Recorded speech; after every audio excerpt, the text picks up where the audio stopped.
Halo, selamat bertemu kembali dengan Bu Susi. Materi kita kali ini adalah sistem ekskresi. Kalian tahu bahwa sistem ekskresi terdiri dari organ ginjal, hati, paru-paru, dan kulit. Tetapi pada materi kita kali ini kita akan belajar tentang ginjal.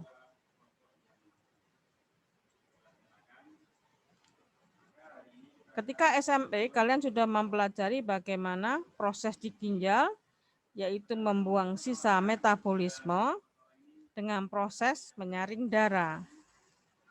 Kali ini kita akan memperdalam materi ini dengan mempelajari proses yaitu filtrasi, reabsorpsi, dan augmentasi yang terjadi pada nefron di ginjal. Kita akan memahami dahulu apa itu sisa metabolisme.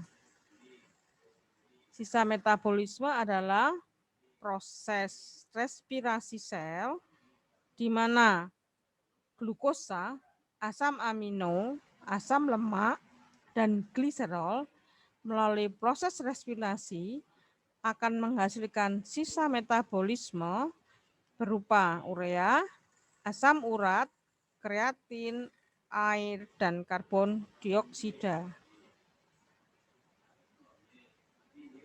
Organ penyusun sistem pembentukan urin disebut sebagai sistem urinasi, terdiri dari ginjal, ureter, kandung kemih, dan uretra.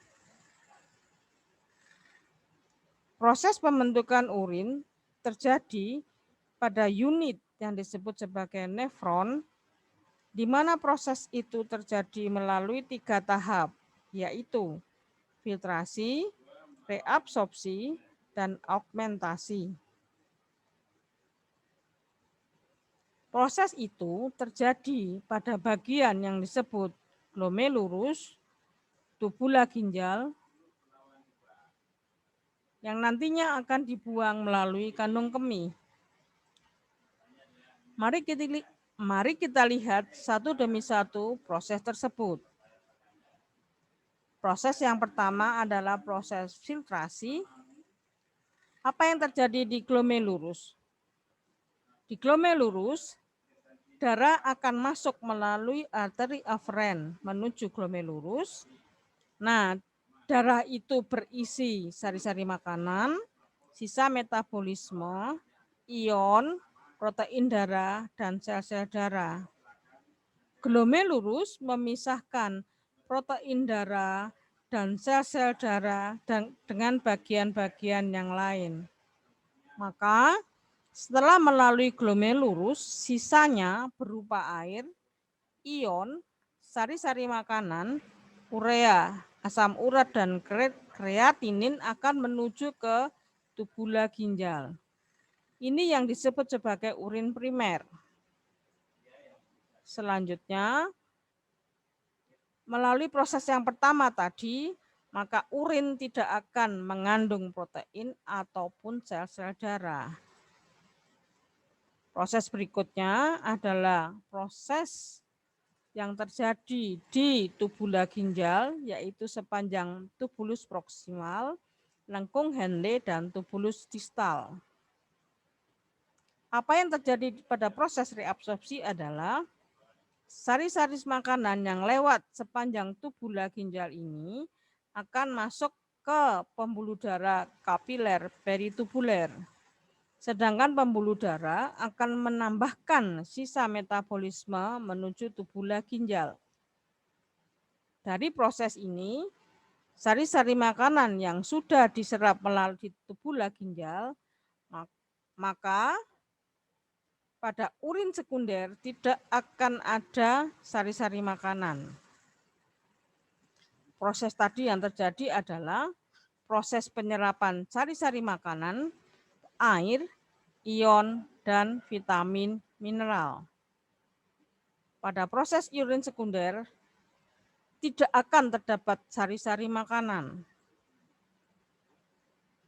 Proses yang terakhir adalah augmentasi. Setelah terbentuk urin sekunder, urin akan menuju tubulus kolektivus, di mana akan terjadi pemekatan urin. Hasilnya adalah urin sesungguhnya yang terdiri dari air, ion, urea, asam urat, dan kreatin. Urin inilah yang dibuang melalui kandung kemih. Nah, maka pada urin sesungguhnya tidak ada protein, tidak ada sel darah, tidak ada sari-sari makanan. Untuk mengetahui apakah ginjal mengalami gangguan atau kerusakan dalam proses, kita bisa menggunakan uji Fehling, yaitu uji untuk mengetahui adanya glukosa pada urin. Apabila urin berwarna orange, maka urin tersebut mengandung glukosa. Kita menggunakan uji Biuret untuk mengetahui adanya protein. Apabila urin berwarna ungu, maka urin tersebut mengandung protein. Sedangkan apabila urin berwarna merah, berarti urin tersebut mengandung darah.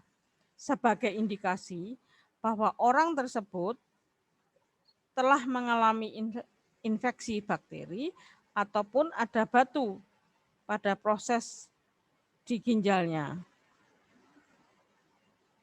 Nah, dari uraian tersebut, ketika seseorang mengalami kerusakan pada ginjal, proses tersebut bisa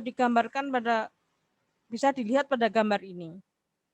Ketika ginjal mengalami penyusutan, tidak akan kembali seperti semula. Nah, dengan demikian, ketika sudah mengalami kerusakan pada ginjal, orang hidup dengan mesin hemodialisa. Atau alternatif yang lain adalah dengan pencangkokan ginjal. Oleh sebab itu, apabila kita ingin ginjal kita berumur panjang, kita mengatur pola minum, kita mengkonsumsi makanan dengan gizi seimbang, kita berolahraga dan tidur yang cukup. Sekian presentasi dari Bu Susi, semoga kalian dapat memahami dengan baik.